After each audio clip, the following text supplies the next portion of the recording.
Welcome to Head, Heart, and Hands, a podcast that helps church leaders think intentionally about mission and discipleship through their local churches. My name is Gary Jones, your host, and today I'm joined with Enrique Garcia, and we're going to be talking about this topic of cross-cultural ministry among Latinos or Hispanics, and we'll kind of define what that means here in a bit.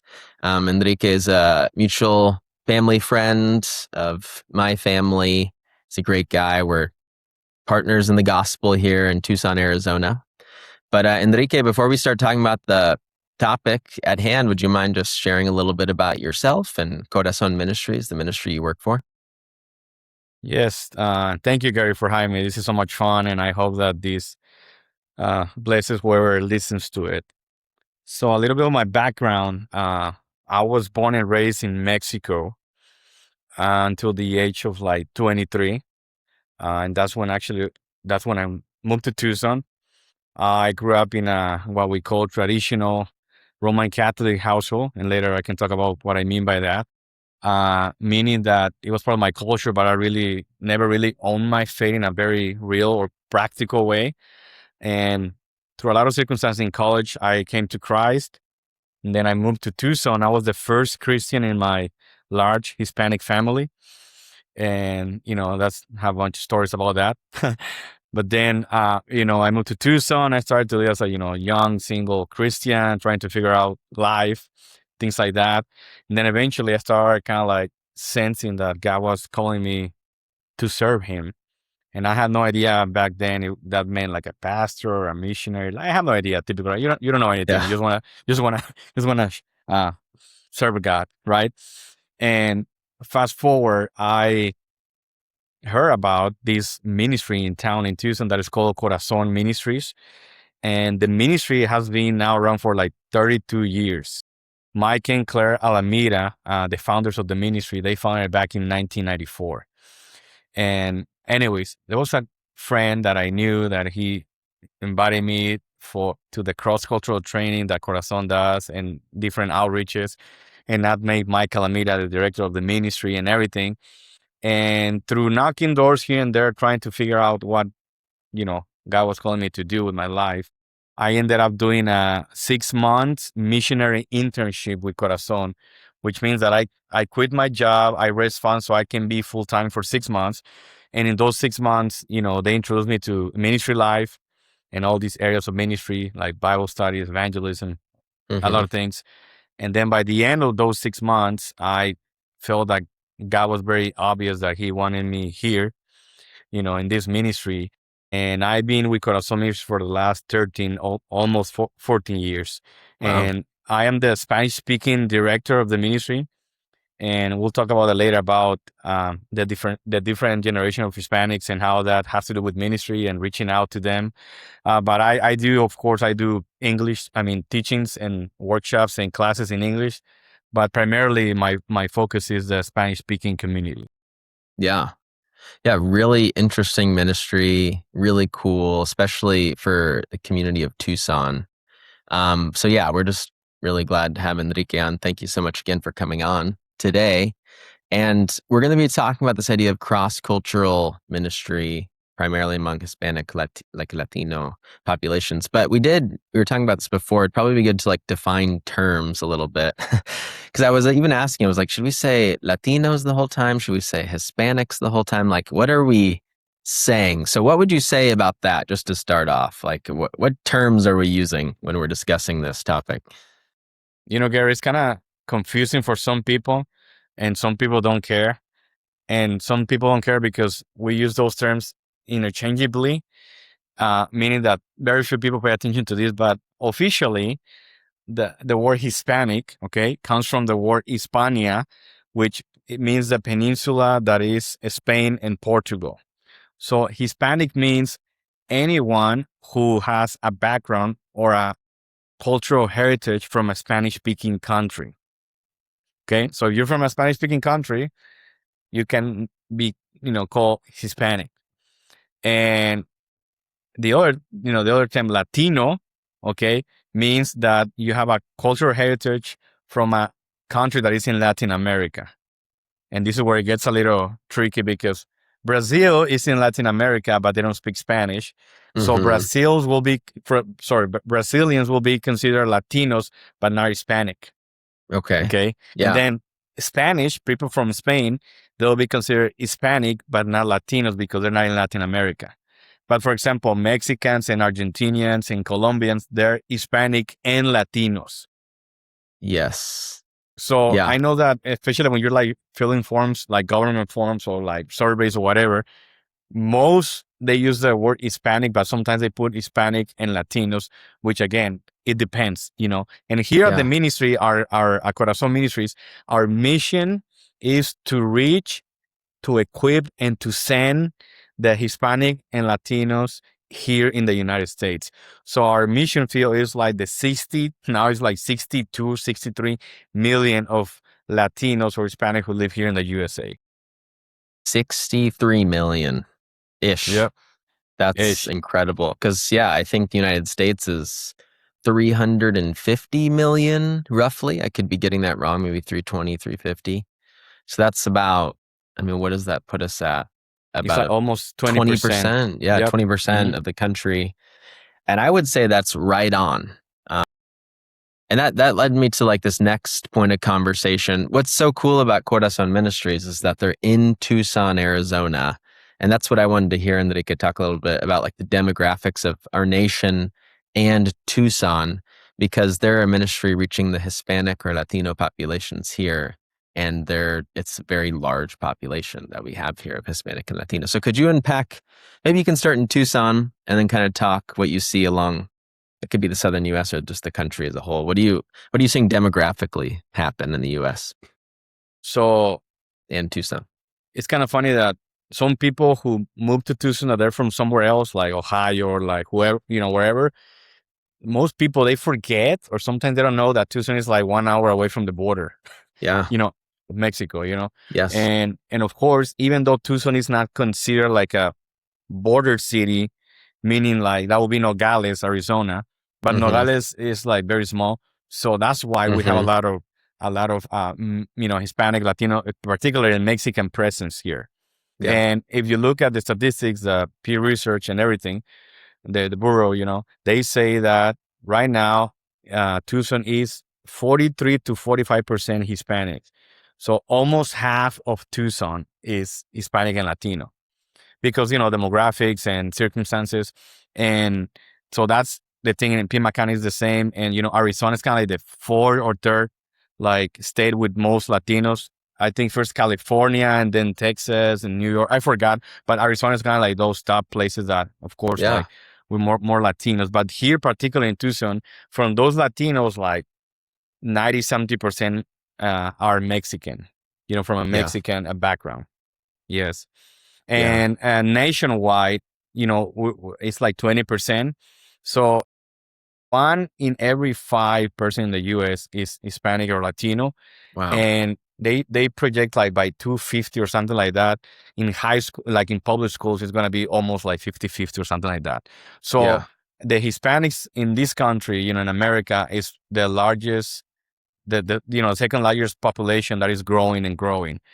And of course, as Christians, the other statistic is that the majority of those Hispanic and Latinos, they're not Christians, so they're not evangelical, believers. So that's why that's why it's a mission field, and that's why we have a big mission field, right? So that's kind of like the basic statistics about the Hispanics in the USA. Yeah, and specifically in Tucson, I live in more central Tucson, and I have a few public schools by my house, and I see the families and kids that are walking there. I wouldn't be surprised if my particular area, if in the schools it's already past 50% Latino or Hispanic, like in where I live, if that makes sense. It seems like kind of depends on the area of town you're on, but it's pretty amazing just seeing that over time. I think even in my lifetime and your lifetime, just seeing the United States, just the demographics of it change and vary over time. And it's happening pretty quickly, really, at least from my perspective. But what you're saying is really important. And that's kind of the reason we're talking about this cross-cultural topic is really from a point of ministry, church, and then in the paired churches like Corazón Ministries is, from scripture, we know that the gospel is for all nations. Like that was what God promised to Abraham in the beginning of Genesis, and Jesus in the Great Commission, go out and make disciples of all nations, and then in Acts, and Jerusalem, Judea, Samaria, to the ends of the world. So it's like, we know that the gospel's, like they were told, like, go out. What's interesting is like a lot of people are coming into our country where you and I both live, into the United States, and we kind of don't have to go very far to reach different nations. So we often think about like missions as like, you got to go to the ends of the earth. And it's like, we actually have the ends of the earth coming to us, strangely enough. So, most churches in the United States are English-speaking churches. Traditionally Anglo English-speaking churches, although that's changing every day. Before, at least in our context in Arizona, Anglo English-speaking, and then now the demographic growing with Latino and Hispanic populations.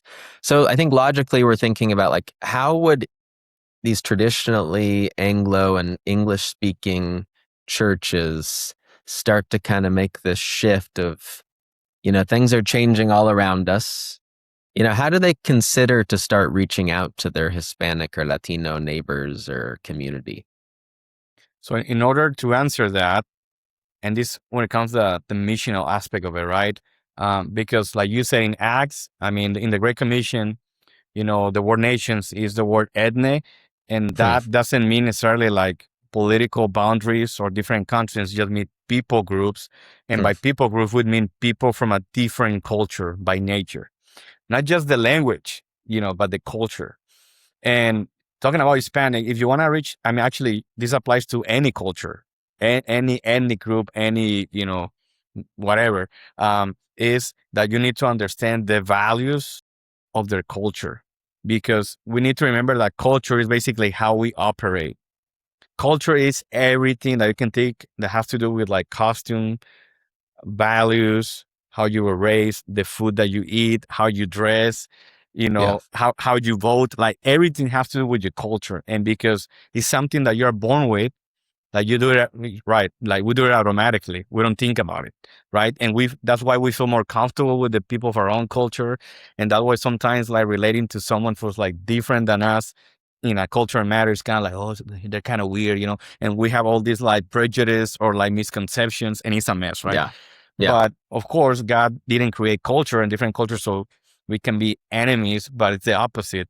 It's like to hopefully connect at a relational level to experience all the richness of what it mean to be a human made in the image of God, regardless of your culture. And here at the ministry, we do a lot of emphasis, of course, on the gospel, but primarily we travel around the country training churches, like you said, mainly Anglo churches or churches who are not Hispanic, to understand the Hispanic, Latino American experience. Because you probably know this, right? And some people know this, other people know this, that one of the biggest aspects of the Hispanic Latino culture is that it's extremely relational by nature. And for example, making a quick example, right? A lot of churches, or some churches, I would say, they're used to run programs at the church and, make it about the bottom line and the numbers and the program, but they forget about the relationships. They forget about like, hey, the program is just an excuse to get to know people. The program or whatever we do, the outreach, the event, it's an excuse so we can hear people's story and get to know them. And of course, might be a cultural barrier or even a language barrier. But I always tell people, like when we host like missions team here, we do like missions here in Tucson and Southside. We cross-cultural train them, and then we do outreaches in the south of Tucson. And we tell them, hey, sometimes it's better for you to understand the culture than the language. Because I have a lot of people who think they bicultural just because they know the language. For example, there's a lot of people who say, oh, I know Spanish, and they're like, okay. And they speak the language, but they act according to the culture, and they still have a cultural clash. And, we have a joke here that I'm like, yeah, you're going to offend them in their same language, but you're still offending them because culturally you're still acting like from your own culture, and language in itself doesn't erase that. So language is a Hmm. big part of it. But again, I was like, no, the culture is like how do they perceive reality? And you have to break that in so you can relate to people, so they can trust you, so they can be more open to hear the gospel from you. That is a great point. It makes me think of the mistakes that I've made cross culturally.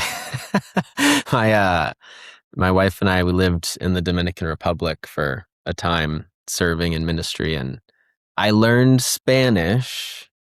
But when I was working with people, I can think of, like, for example, in the leadership context, like leadership in the United States is different than leadership in Latin America, like the way that they function and act and interact with people. And I definitely offended the pastor at our first church probably many times. And we love each other today, and it's great, and we still talk, but we've had to say our sorries. But I just didn't get it. I spoke the language, but I was just being completely American in the Dominican Republic, and I would meter la pata. I would make a lot of mistakes, you know. You know what, And Gary? That's normal, and that's part of like that's part of the cross cultural experience in itself. And the sad thing is that when we experience that, we feel ashamed. We're like, oh my goodness, I messed up. And then instead of like working on it and getting better at it, we're kind of like, okay, like I'm not doing this. This is too hard. And I'm like, no, stay at it, because from a biblical perspective, it's like loving our neighbor requires to be uncomfortable. Loving our neighbor requires like offending each other, both ways. yeah, And going back to the Tucson statistics, if we really want to love our neighbors, at least in Tucson, uh, most likely your neighbor is going to be Hispanic, or you have like almost 50% of running into yeah, Hispanic in that sense. yeah, for real. It's so amazing, and I love it. So I think I was going to ask this question later. I think it actually fits better here because you started to bring up interacting among cultures. So what would you just even say and you can speak at large for like the Hispanic Latino populations, like migrating to the United States, or you could just say in Tucson. What are some of the distinguishing characteristics culturally that a church should be aware of, just if they want to even begin to reach out or love their neighbor? It might not even be a church plan or a ministry. It might just be even just loving our neighbor in our community and being the hands and feet of Christ. And I say that, correcting myself, I was saying mostly Anglos, thinking this way to maybe reach Latinos coming in. But I was just with you a few weeks ago with predominantly Asian American or Korean American churches doing the same thing. So this is really, it's amazing, all these cultures interacting in America. So what are some cultural aspects that a church should have in mind about the Latino Hispanic population? Yeah, there's more, but I think these are kind of like the basic or the more important ones. Yeah. The first thing is that, usually speaking, the Hispanic Latino culture, it has very strong family values. Like we really value family. And for example, family usually in the Hispanic Latino, when we say family, we don't only mean the nuclear family. And the nuclear family is like the mom, the dad, and the kids. That's it. Yeah. That's a family, right? In a lot of like Latino Hispanic contexts, the family is like the dad, the mom, my aunt, my grandparents, sometimes my neighbor, because we're so much like a collective community that Yeah. sometimes it's like, hey, we're la familia, the family is everything, right? Exactly. And part of that Yeah. family dynamic is that, there's like different roles, the man of a woman, but we really value children. And that's why I believe the Hispanic community is growing, because we love children. And, it depends, the older generation, we're having more kids, but they're still like, Yes. we're like, family values and that kind of thing. And you actually, I don't know, you ever seen the movie Coco or Encanto? I've seen both. I Okay. love Coco specifically. I like Encanto also, but yeah. Right. For people who haven't watched, these are like Pixar Disney movies that they're the Latino movies. The Coco is like very Mexican, like culture. And then Encanto is more like from Colombia. But Hmm. from those two movies, I can tell you something cultural that, if you notice, what is one main topic in those both movies? The family. Yeah. It's the family. And if you see, for example, in Frozen, not in all of them, but in other Pixar movies, it's about you fulfilling your dreams, and even sometimes saying no to your family to go, and, achieve Yeah. whatever. And, at least in the Coco and Encanto movie is kind of like, no, the family is what matters, and the family is the biggest thing, that kind of thing. So if you want to reach any Latino or Hispanic, you have to have that in your mind. For example, if you know that women value their children, do something for their kids, watch their kids, like offer something to their kids, because when you live what they love, like you're gonna win their heart. Yeah. For example, the role of a man of a woman typically, not always, but typically, is the man is the provider and he has to work hard, and maybe he might be the final disciplinarian in the family when it comes to the kids, and that's it. And guess what the woman is doing?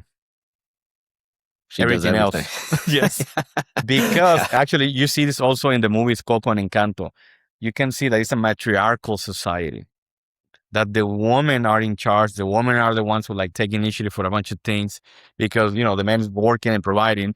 And the woman usually is the one who says, hey, kids, let's go to church. The woman usually is kind of like the spiritual, like, leader, or the one who like says, the things about God. And the woman does a bunch of things that nurture the kids and everything.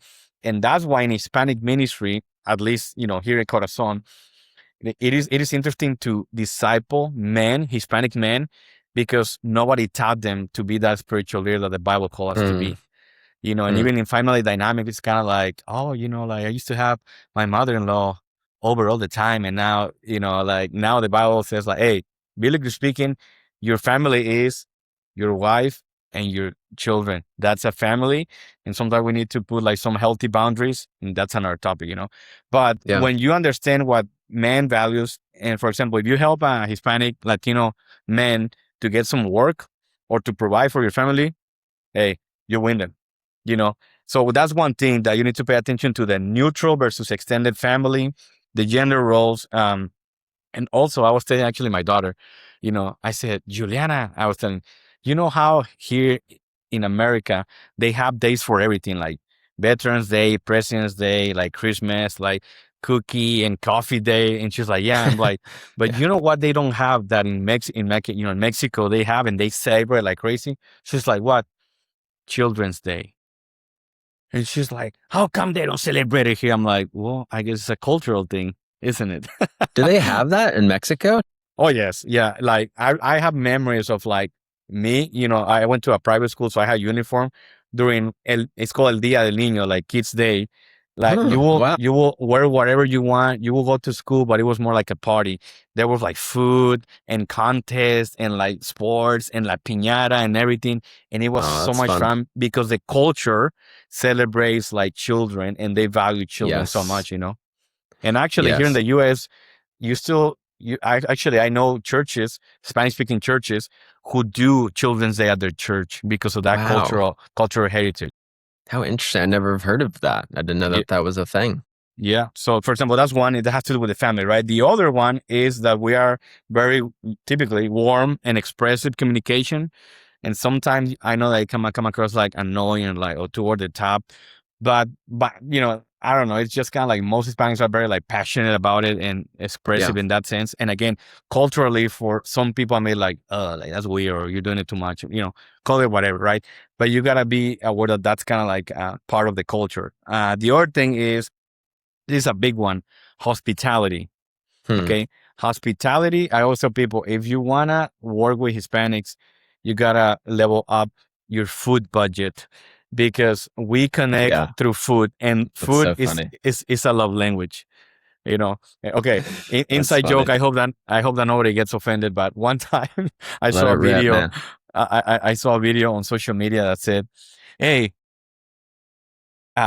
he said something about like, "How do you know that the guy who wrote the 5 languages of love is like an Anglo guy?" And I'm like, why? Because he didn't include food in the love language. Yeah. And I loved it. Yeah. That's funny.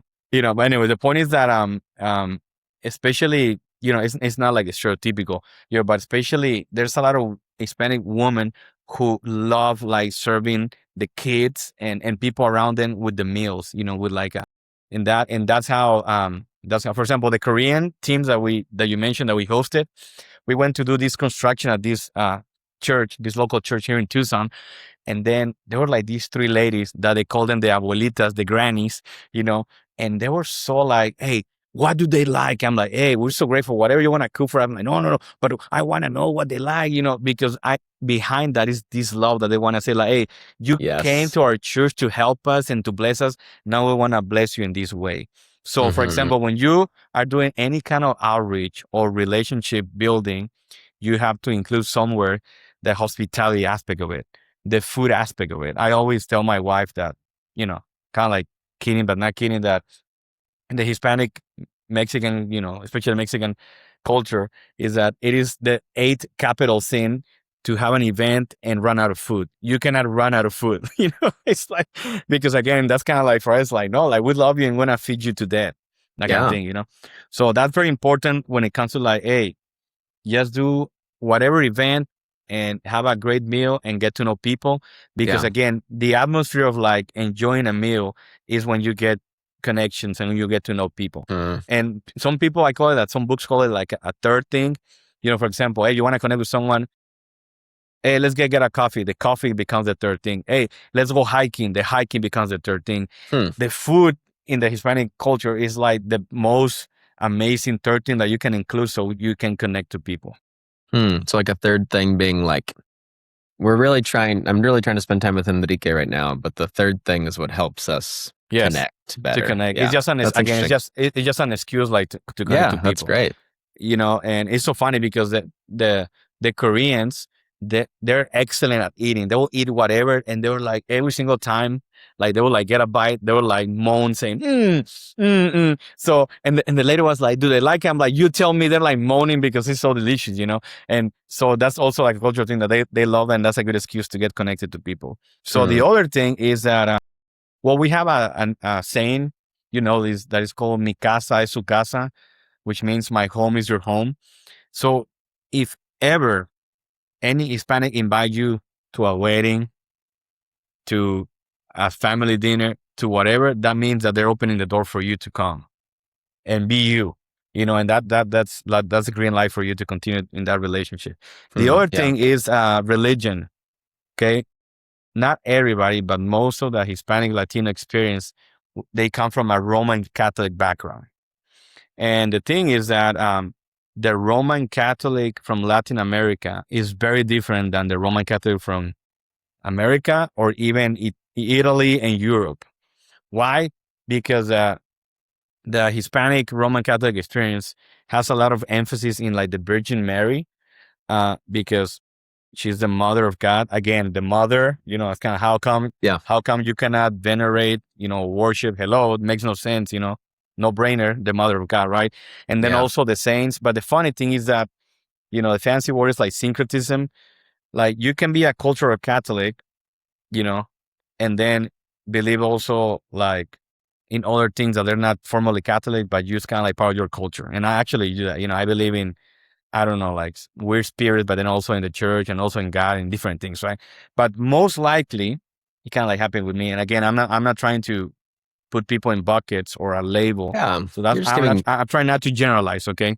But for the most part, high percentage like me, I was like cultural Catholic, and by culture I mean that religion is so ingrained in the culture that you will defend that you're a Catholic even though you have never read the catechism of the Roman Catholic Church. Like you will defend that you're a Catholic even though you don't go to church. Why? Because being Catholic is part of that family, because everybody's Catholic in my family. So I'm Catholic, and me renouncing that is kind of like I'm losing my family identity or like, cultural identity. So that's why you need to understand also when you're reaching them that, for example, here at Corazón, we don't get caught up in like, Catholic versus Christian stuff. We just teach the word of God, and then we let God speak to them, and that's it. And of course, if they have questions, we're there to try to answer those questions. But we never make it about like religion and differences. We just like, hey, it's about Jesus. It's about the gospel. It's about you knowing how to study scriptures and how to, interpret for yourself and like live the Christian life and that kind of thing, So that has to do with the religion. That's very important because, for example, I had an experience when I moved to Tucson. I went to this Catholic church, and I could not believe that during worship, they were singing Christian songs. like How Great Is Our Okay. God by Chris Wow. Tomlin. And then another one. And I'm like, and the first thought that came to my mind was, this will never happen in Mexico. Really? Because Wow. in Mexico, the line is more drawn on like, oh, I'm Catholic and Christian is like a different thing. Because it's so Interesting. ingrained Yeah. to, and lately some people say, well, we believe in the same God, Catholic and Christians, we're the same. Some people might say that, but more the older generation, they're like, oh no, like I'm Catholic and Christians are way too different. I bet you that here in the US it's more blended, right? The Catholics and Christians, it depends, but in the Yeah. for example, real quick, when we do outreaches here in the summer, we bring teams from across the United States, and we don't do a VBS, Bible Vacation School. We call it a sports camp. Why? Because if a Hispanic mom reads a flyer that says Bible Vacation School, she's gonna probably think, oh, this is a Christian thing, and nope, I'm not sending my kids to that. But if you say, oh, it's a sports camp, and even though it's at a Christian church, they're like, okay, it's a sports camp. But guess what? We run it like a VBS. For cultural reasons, we named it differently, but of course the dynamics are kind of like the same. So you gotta be aware of that. And then the other thing that we tell is that, hey, we're doing this BBS as an outreach, because a lot of churches they're used to doing BBS for their kids, in their own community or the Christian community, But we trying to say, hey, we're trying to invite people from like the neighborhood and people who are not Christians, so they can experience the gospel and experience Christians in this church. Yeah. And that has to do with how you run things, right? You cannot assume that everybody knows the gospel and that everybody knows the Christian lingo. So as you can tell, there's a lot of intentionality behind it. Also, when you add the cultural aspect to it. Yeah. Yeah. No, these are really good points. Do you have other ones on your list right there? A couple. I mentioned the collective community. Like we want to be close to our family, do everything together, that kind of thing. So that's kind of important. And of course, that means that when you reach someone for Christ that is Hispanic, usually that person is going to reach out to their whole family little by little, And statistics say that most likely women come to faith first than men, and that's why this is typical, I think, across cultures and denominations, but also in the Hispanic community, like there's the women's ministry is very big, because women relate better than, faster than men. It's not that men, but they say, the other statistics say that when the guy comes to faith, it's very likely that he will impact their family in a better way as the leader. Like he's like being that leader to a family, like it changes the whole spectrum of the family, for good. Yeah. But the other thing is that time perception. I know that we have the fame or the reputation that we're always late to something. And actually, I was a little late to this meeting, so you can make fun of myself and make fun of me. No problem, man. Don't worry about it. And it's so interesting. When we host missions teams, we tell them, hey, as good stewards of our time and God resources, we plan, we have schedules and everything. But guess what? You have to be flexible, because usually, especially when it comes to missions, doing the cross-cultural stuff, like things change. And then in this context of the Hispanic Latino, sometimes it kind of like fades. Why? Because time fades because you are so caught up in the relational aspect of it, like getting to know people, instead of the task-driven or the program-driven approach. Is more like relational. And again, don't misinterpret me. I'm not saying that, oh, it's just relational and we don't do anything. No, it's like we work hard, we serve, but then having in mind that service is because people are behind our service, and we get to know. I mean, we have to get to know those people, and that's what matters. Because again, we have a relational God, and when we do that at any cultural level, we are reflecting God's image. Like, hey, we're called to be in relationship. We're called to love each other regardless of our differences, regardless of our culture. And as Christians, this is a bigger thing, right? We say here at Corazón all the time that not because something is cultural means that it's biblical. Not because something is cultural is biblical necessarily. Meaning that sometimes we think culturally instead of biblically. And as Christians, we need to remember that our first identity is in Christ. So I have to look at myself like, okay, I'm Enrique, and I am a child of God. I am saved by grace, and I am a follower of Jesus, who happens to have a Hispanic and Latino background, who happens to live in America, and you add all these layers, right? Yeah. But sometimes we flip it and, because my family, my culture has all all of our life done this, therefore is right. And sometimes it's not. If you think about Mhm. culture, everything reflects the glory of God, right? So all the cultures have all these beautiful things that reflects God's beauty and creativity and everything, right? But then, of course, because of sin, some cultures reflect also like some sinful patterns or some lies that we Yeah. embrace as culture. And we're like, no.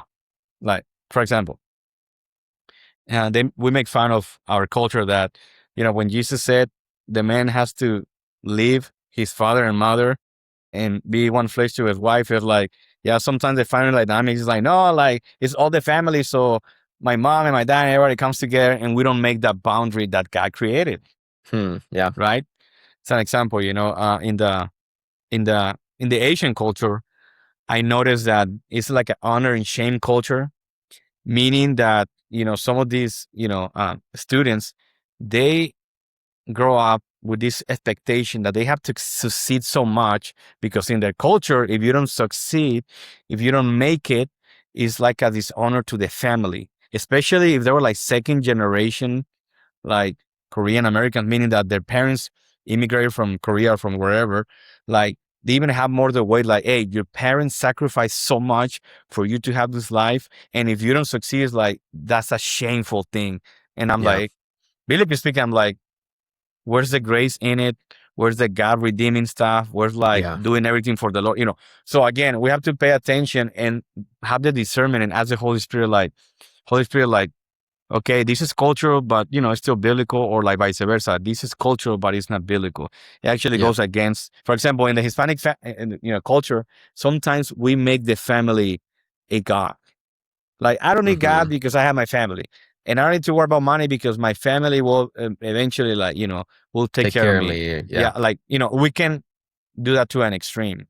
Mhm. And that's kind of like, or I don't go to church because I have my family. I'm like, that kind of thing, you know? Yeah. So Well, that's and that's then why we need to think biblically instead of culturally. But of course, any culture, not just the Hispanic and Latino. But in order to relate to someone, we need to, cross that bridge and say, okay, give me a little window to your world so I can love you well, not according to my prejudice or whatever, but give me a window and how can I love you, like, in Jesus' name. That makes yeah, sense? makes perfect sense. Yeah, whoever's listening to this stuff is gold. Enrique is like hitting the nail on the head with all this cultural stuff, with the differences, the importance of thinking about this like biblically and culturally. Um, I mean, just spending some time in Latin America myself, I'm like, everything he's saying, I'm just like, I don't have all this in my head ready to just spill out like he does. That's why he's the expert in this area.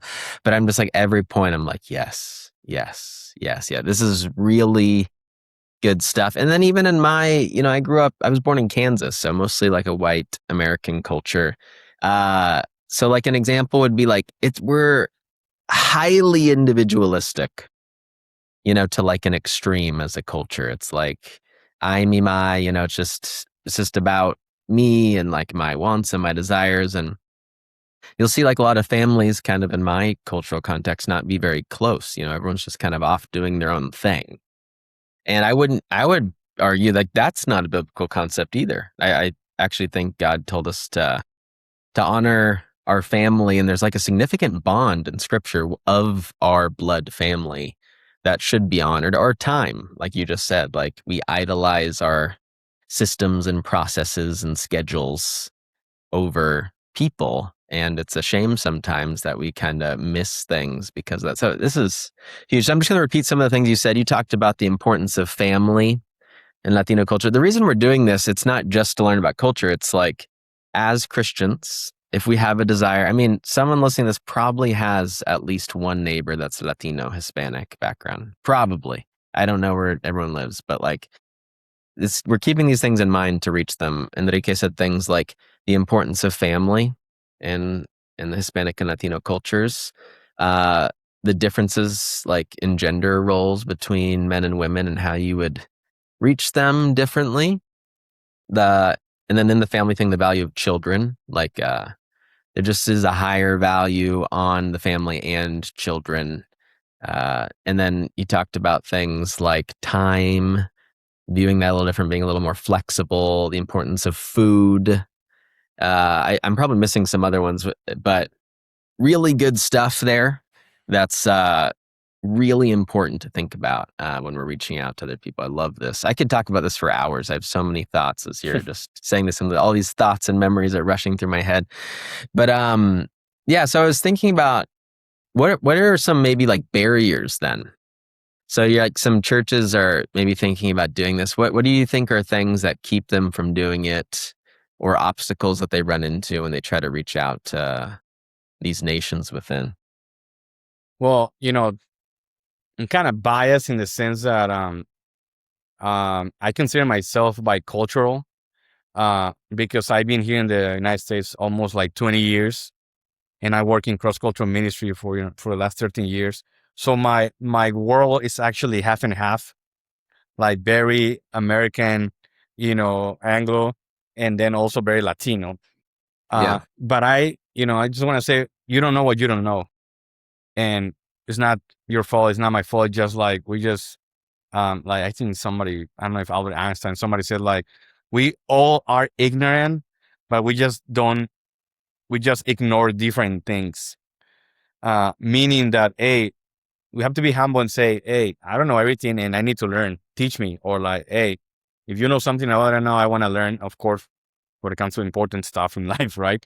But some of the barriers is just maybe just acknowledging that and say, do I really like want to reach whoever, in this case, it's like whoever, like, that's a lot of work. That's hard. I'm comfortable more, you know, in my culture, in my own culture.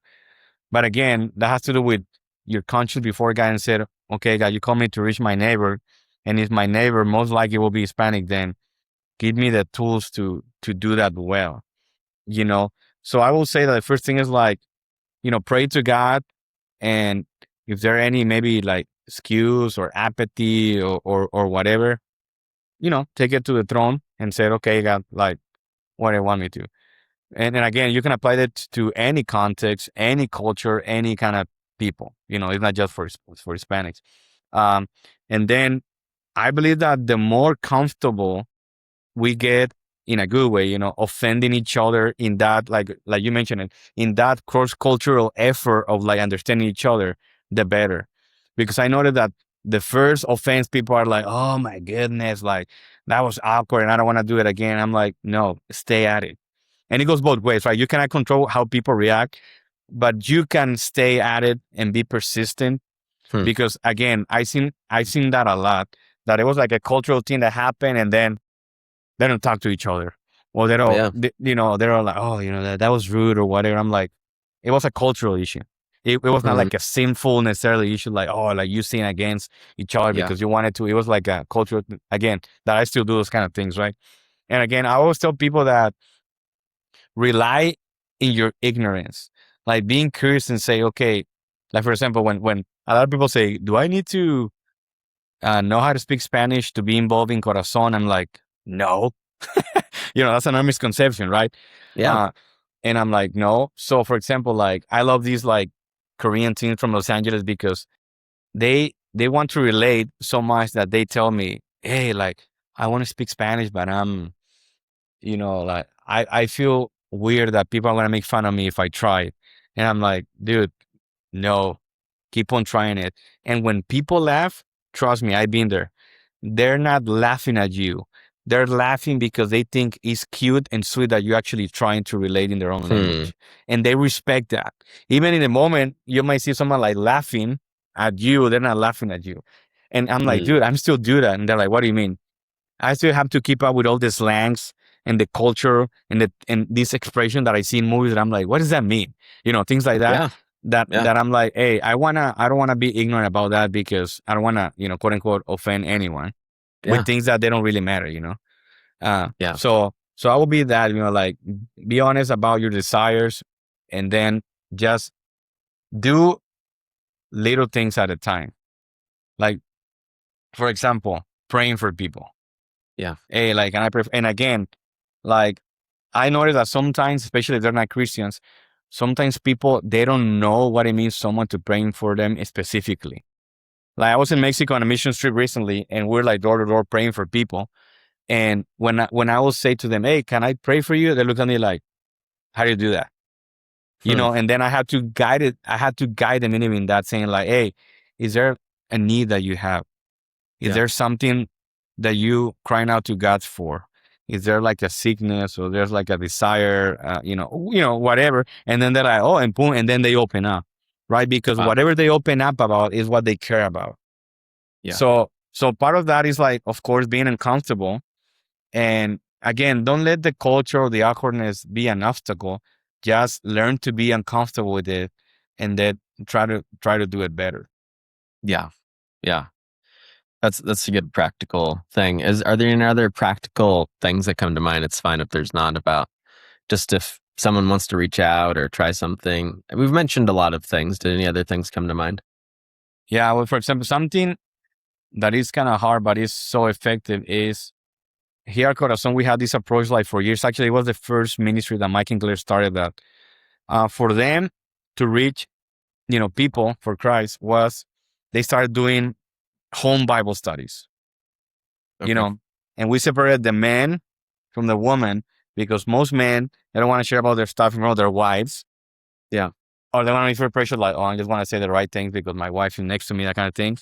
When you get all the guys together, again, in a casual environment with good food or coffee or whatever, and you're just like, again, when they see that you make it so real and so casual, like, hey, I'm just an average guy, an average woman, an average, teenager, whatever, and I'm just here to teach God's word and to learn with you what does it mean to follow Jesus.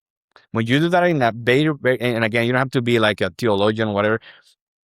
Some people say, hey, people ask us, how do I know that I'm ready to do like an evangelistic home Bible study or whatever? And we tell them, if you know one Bible verse more than that person, you're ready. Teach them that Yeah. Bible verse, Yes. And again, sometimes we overcomplicate it. I know it's scary, I know it's uncomfortable, but my point is like, there anyone who's listening, like, if you have some form of like relationship with anyone, or especially with Latino Hispanic, like, invite them to do a one-on-one Bible study. And you know what's going to happen? They're going to start inviting their friends. And if not, you say, hey, do you have any other people that may interested? Oh yeah, let me invite my cousin or whoever. And Yeah. that's how it usually happens. And we're still doing that after like 30 something years. We're still doing that. And of course, with the woman, it's different because, women relate better. But again, it's like man and woman. And sometimes it's like, just invite people for dinner, invite people for a coffee. And just, again, you don't have to do it like on your face, and just like get to know people. Yeah. Like that they have to see that you really care for them. So when you ask, for example, if you ask, hey, can I pray for you? And they say, oh, can you pray for my mom? Actually pray for their mom, not just say it, And one of the things that I really have seen like people response is when I tell them that I'm going to pray for them. And then let's say 1 week later, I come to them and say, hey, I've been praying for your mom. How's she doing? They look at me like, what? Like, you still remember? Like, you're praying for my mom? And I'm like, yes, dude. And they Yeah. value that much because, again, it's the family. It's kind of like a relational way of like connecting to people. Yeah. So just that. And again, you don't have to be a Bible scholar. You just like, hey, try to learn one passage of the Bible, study for it, and may God bless you, because again, you don't know what you're going to encounter. But if you are faithful in those little things, like, I believe that's a good thing. And again, do it very casually, like at a home, have food, have coffee, whatever. Because again, we're trying this idea that, hey, God is not only at the temple or at the church, God is here at home. God is in the life of the believer, like he's everywhere. And Yeah. we're trying to show to them a lifestyle of faith, not another religion that they're switching. Yeah. Yeah. No, these are great thoughts. Yeah. And thanks for sharing these, Enrique. And there's so many more things that I could even keep asking or talking about culturally, or different ideas and things like that. But this is a great start, I think, to this conversation on what what it looks like to reach out to like Hispanic or Latinos here in the United States, different cultural aspects, different ideas, and how you could be doing that are all awesome. But I did want to give you a sec before we end our time together today. So like you work for a ministry called Corazón Ministries. Most of your work is done here in Arizona, although you do things in other places as well in the country. But I would be interested to hear like what is Corazón doing? Anything you want to share? Or if people wanted to get connected or learn more from you guys to bless their own church or the work that they're doing, what would you share with them? So, lately from about 3 years ago, we were kind of like not doing a good job, like at least our presence social media. And lately we'll be doing better at it. So anything that we actually do, it's posted on Facebook and Instagram. It's Corazón Ministries. We have our website, corazonministries.org. But right now, it's kind of like sometimes kind of hard to explain people because we're not a church. People are like, at what time are your services? I'm like, we don't have a service. Like, we're not a church. We're a missions agency. We're a ministry that focuses of like reaching Hispanics. And I tell pastors all the time, hey, we're not here to steal your people because guess what? When we reach people, guess what we do and what we tell them to do? Hey, you need to go to church. You need to find a good local church. And we know pastors, so we send people to these local churches. And the cool thing is that everybody's serving their churches, but somehow people still find time and energy to come and serve alongside of us. So let me give you as an example. Like we reach, we equip, and we send. And by sending, we mean we send you to the mission field, whatever that might look like at your church, whatever, like to reach more Hispanics, right? So we do, like I told you, we still do like evangelistic home Bible studies. I have a weekly Bible study in Spanish, but that Bible study is usually for that guy in mind that he doesn't usually go to church or he feels weird about churches. And because we're not a church, like it's kind of like an office, right? It's kind of like, oh, it doesn't look churchy. So they're more open to come, right? And we do a lot of outreaches with that. And I don't want to bore people with the details, but that's kind of the first step. And then once they come to faith, we start discipling them, getting to know the Bible and everything. And again, they get connected to a local church and everything. And through that, we offer a bunch of stuff. Like we offer like leadership training for men and women, apologetics training, evangelistic home Bible study training. And again, Mike and Claire, they do a lot of traveling. They go to Houston and California. They travel all the place because we're doing trainings and workshops over there. Okay. One of the ministries that has been explored a little bit is the cross-cultural marriage workshop. Because remember about statistics, a lot of people are marrying Hispanics from different cultures and they start having all this cultural stuff. Yeah. So of course, Bible is biblical based, but it's a blessing to see these couples. I'm like, oh, now I understand that it's a cultural issue, but we need to think biblically about this. I'm like, exactly. So things like that, you know? And we offer that, we partner with churches and even Christian schools and things like that. So all the time we're like doing a little bit of everything, but under those three categories: reaching people for Christ, equipping them, discipling them, and then sending them like to make other disciples and to reach other people for Christ, in particularly in the Hispanic community. And if people want to volunteer with us, we go through a process, because one of the things is that if you are not part of a local church, like, you cannot serve with us, because if you're not committed to a local church, why would you want to serve with us? That doesn't make any sense to us. So we want that accountability to be part of it. Like, hey, like we are an extension of the church. Like we are nothing without the church, because the church support us. Like the church, meaning the believers, volunteer with us. So we're an extension of the church. We might do things differently, that we don't have a service on Sunday, but we are the church. All of us are the church. So in that sense, we're like, God has called us to that particularly mission field, like the Hispanic community, but of course we reach people from all backgrounds. So we don't discriminate. We reach anyone for Christ. That's good. Yeah, that's good. That's awesome. So what's the website that they could check you out at? It's corazonministries.org. Okay, awesome. Well, great. Well, Enrique, I loved this conversation. Like I said, I wanted to just keep going, but you can't just keep going and things I like know. this. So Fun. thank Yeah. you for taking the time to just come on and just share about this topic of cross-cultural ministry among Hispanics and Latinos. It's just, I love it. I mean, this sounds like hyperbolic maybe, but like this is the future, I think, of our country. It's like it's just an ever-growing population. And I really do think that we just need to start thinking more and more about our community and mission field here. And I think churches, every church isn't going to do this, and that's okay. But several churches, I believe, should start to consider doing this or start doing it just because of the way that things are going in the United States. So thank you so much for your time. We really appreciate it. And thank you all for listening.